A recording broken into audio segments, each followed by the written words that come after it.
Hey guys, today I'm gonna be showing you a nice, neat problem. I like this problem.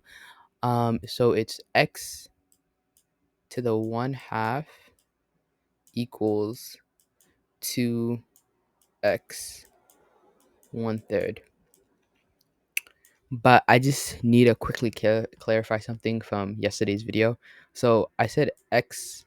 So this was the problem here. It was like x to the e square root of e is equal to 9.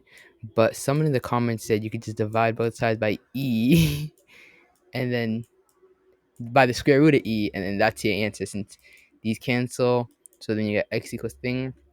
I was just trying to do it in like a complicated way that I just didn't see the easier way. And that's sometimes in math you just get so like you try to make things so complicated than they like really are, and you just like take a very complicated route when you could have just done something very simple. But for this problem here, we have x to the 1/2 is equal to 2x to the 1/3 power.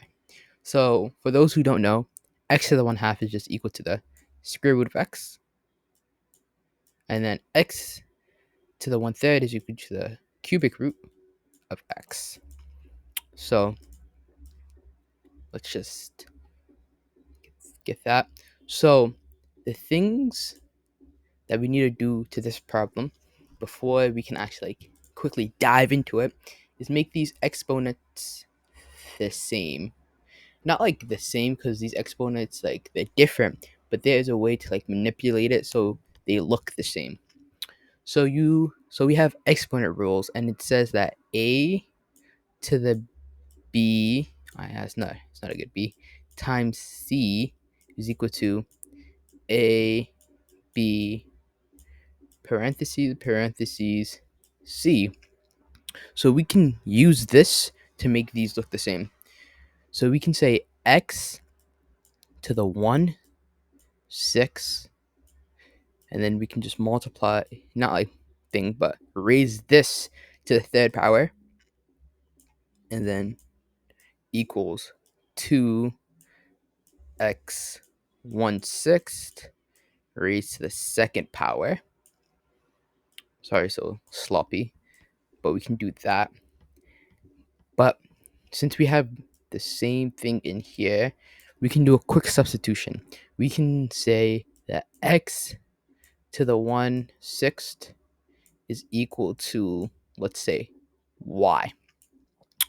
So now let's just plug y into here. We have y to the 3rd is equal to 2y squared.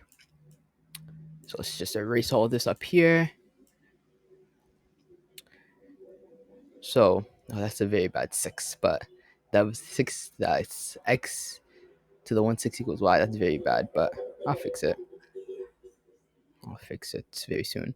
But so here, let me just fix this here. Let me just make this a more better 6, and then just square this here. So now we know that y to the 3rd power is equal to 2y squared.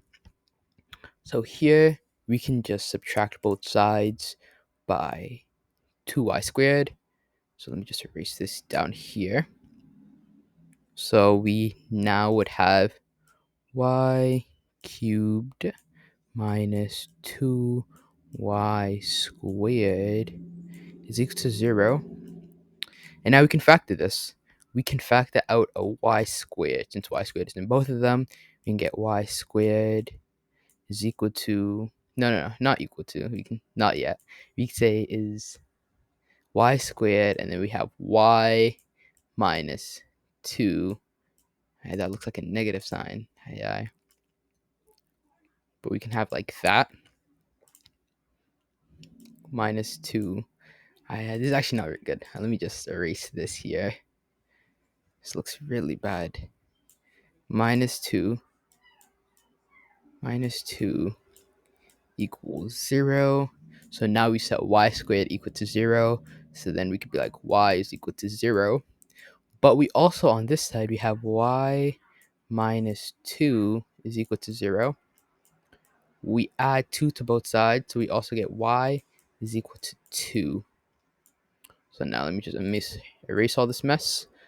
But if you look to the right side, you see that x to the 6 is equal to y2. So the 2 that we got from there, we can just plug back into that equation.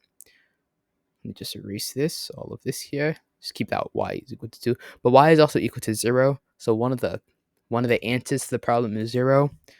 But also another answer is not 2. But you're going to see the answer soon. We can say y is equal to x raised to the 1/6, since here y is equal to x to the 1/6 and y is just equal to 2. And then what we do here is we raise both of these to the 6th power. So we get x to the 1/6 raised to the 6th power. Raised to the 6th power. So this and this cancel. And then we get 64 is equal to x. But we can actually check that back into the equation that we had. The equation that we had was x to the 1/2 power is equal to 2x to the 1/3. So let's just plug in. So this was the original problem. 1/2 is equal to 2x 1/3. Okay. So we get 64. Oh, that's a big 64 to the 1/2 is equal to 264 to the 1/3. So this gets you 8 here. And then this just equals 2 times 4. And then we know 8 equals 8. So x equals 0 or 64. Because if you just plug 0 into here, you get 0. You plug 0 into here, you get 0.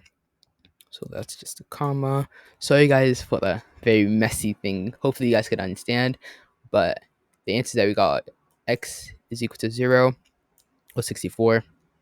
If you guys have any other math problems that you guys would like to see, or any like science problems like physics, chemistry, biology, any of those, or any like topics in those explained, or any topics in math really explained, just comment down below and I'd love to explain it to you guys. So have a great day and see you in the next video.